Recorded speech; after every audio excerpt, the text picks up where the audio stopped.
안녕하세요. 8월 24일 화요일 아침입니다. 말씀과 함께 새롭게 여는 소망의 아침을 시작하겠습니다. 존 비비어는 하나님이 주신 권위와 능력이 클수록 불순종에 대한 심판과 벌의 강도는 격심할 것이다 라고 이야기합니다. 출애굽기 7장 14절로 25절까지 말씀을 오늘의 본문으로 생명과 번영을 주시는 분, 복의 근원이신 창조주 하나님이라고 하는 주제로 함께 말씀의 은혜를 나누기를 원합니다. 모세와 바로의 전초전에 이어서 오늘 본문은 바로의 완강한 마음을 언급하며 재앙이 본격적으로 전개됩니다. 여호와께서는 첫 번째 재앙을 시행하시는 동기를 밝히십니다. 바로는 하나님의 백성을 광야로 보내어 그분을 섬기게 하라는 명령을 듣지 않았습니다. 이에 하나님은 애굽 사람들이 생명의 젖줄이요 모신으로 숭배하는 나일강을 쳐서 그 물이 피로 변하게 하십니다. 나일강뿐만 아니라 애굽 땅의 모든 물이 피로 변하였습니다. 이 재앙은 나일강을 자연신인 하피와 크눔이라는 영과 수호신으로 신격화하여 숭배하던 애굽의 뒤틀리고 왜곡된 세계관을 드러낼 뿐만 아니라 여호와 하나님이 창조의 원리와 질서에 맞게 다시 바로잡는 구속사적 치심이며 표징이라는 것을 드러내 보여주십니다. 이 구속사적 치심이 이스라엘의 하나님이 여호와이심을 선포하며 대구원 역사의 서막을 알립니다.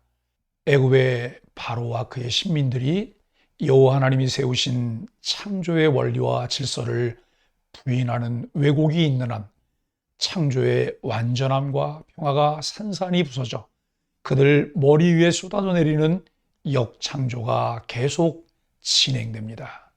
하나님은 택하신 백성의 불의한 고통을 신원해 주십니다. 지팡이가 뱀이 되는 이적에도 바로가 완악함을 버리지 않자 하나님은 10가지 재앙을 내리십니다.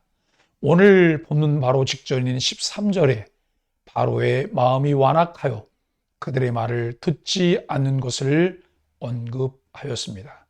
그런데 첫 번째 재앙의 이야기 역시 바로의 마음이 완강함과 더불어 이스라엘 백성을 보내기를 거절했음을 언급하는 구절로 시작됩니다.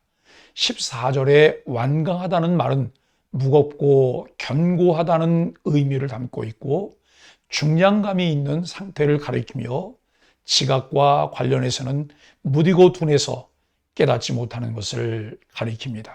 13절에서 언급된 강팍하다로 이 바로의 굳은 마음을 설명하고 있는데 여기서는 깨닫지 못하는 둔한 마음을 말합니다. 바로가 하나님이 모세를 통해 보여주신 이적을 보면서도 깨닫지도 못했고 마음을 움직이지도 않았습니다.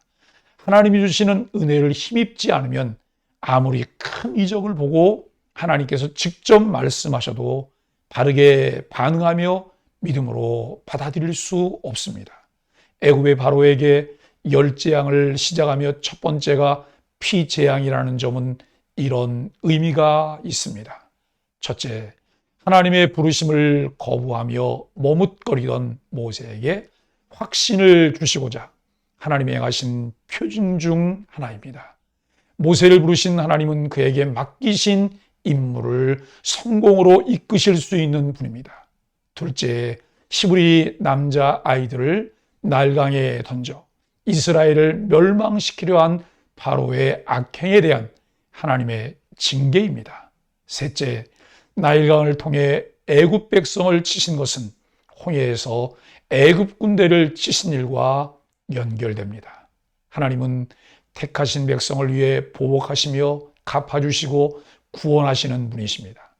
애굽인들은 금으로 치장하고 수많은 군대를 호령하는 바로를 신이라 여겼지만 참된 신이신 하나님은 나무 지팡이를 든 모세를 들어 금 지팡이를 든 바로를 징계하시고 그들이 섬기는 신들을 파괴하셨습니다.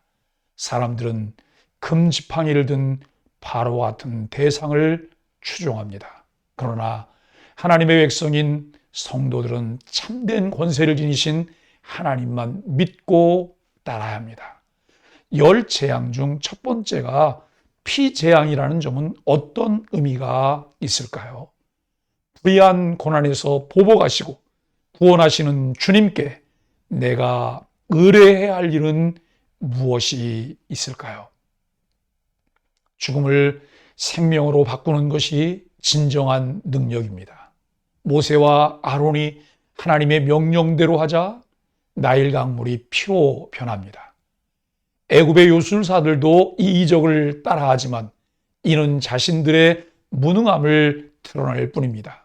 마실 물을 악취나는 피로 변하게 함으로써 요술사들은 바로와 애굽 사람들을 돕기는커녕 더 어렵게 만들었습니다. 그들이 정말 능력이 있었다면 피를 마실 수 있는 물로 돌려놓았어야 합니다. 그럼에도 바로는 스스로를 완악하게 합니다. 이는 하나님이 이미 예고하신 것이며 하나님의 더 큰 심판을 불러일으키십니다. 믿음을 따라 행하는 일에도 대적의 저항이 있을 수 있지만 이 또한 하나님의 크신 계획과 섭리 안에 있는 작은 일일 뿐입니다. 애굽 요술사들도 물이 피가 되게 하자 바로는 어떻게 반응했나요?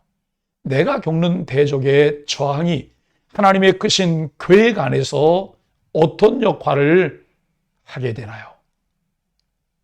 세상 사람들이 우상에 집착하는 이유는 그것들이 화와 복을 준다고 착각하고 있기 때문입니다. 우상 숭배자들의 마음에는 두려움과 탐욕이 자리하고 있습니다. 그런데 교회를 다니는 많은 사람들도 이와 다르지 않습니다. 창조주 하나님이 어떤 분이신지를 바르게 이해하기 전에는 세상 사람들과 똑같은 자세로 교회를 다니게 된다는 것이죠. 출애굽 당시 재앙을 통해 우상의 헛됨과 창조주 하나님께서 어떤 분인지를 바르게 깨닫고 번영과 생명을 주시는 분, 복의 근원 창조주로 하나님만을 예배하는 지혜를 얻게 되기를 바랍니다. 사랑하는 소망의 가족 여러분, 많은 사람들이 특정 정치, 경제, 체제 및 지도자들을 추종합니다. 이는 바로를 섬긴 애굽인들과 다를 바 없는 모습입니다. 나일강을 주신 분이 하나님이시듯 지금 우리가 살고 있는 땅의 풍요를 허락하신 분도 하나님이십니다. 만약 우리가 이러한 사실들을 잊는다면 애굽의 모든 물이 피로 변했듯 우리가 의존하던 것들을 다 잃는 재앙이 임합니다. 살아계신 하나님의 은혜와 섭리를 기억하고 주님만이 우리를 살게 하시는 분임을 온전히 고백하는 삶이어야 합니다. 하나님의 백성인 우리도 세상 것에 대한 탐욕을 버리지 못하면 무의식적으로 우상숭배의 죄에 깊이 빠질 수 있습니다. 하나님보다 더 신뢰하고 사랑하며 마음을 두는 것들이 우상입니다. 성도는 하나님의 말씀을 통해 철저히 우상을 구별하여 온 몸과 마음을 다하여 오직 하나님만을 사랑하고 예배하는 사람입니다.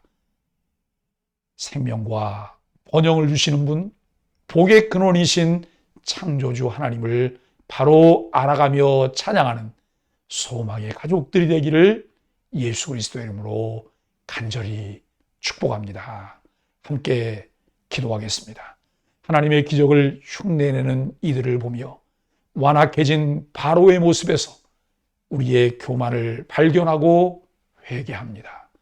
하나님의 은혜로 허락하신 지혜와 지식을 도리어 하나님의 능력을 의심하고 무시하는 근거로 사용한 죄를 용서하여 주옵소서. 헛된 것을 의지하지 않고 주님만을 경배하며 섬기는 예배자가 되게 하여 주옵소서. 예수님의 이름으로 간절히 기도합니다. 아멘.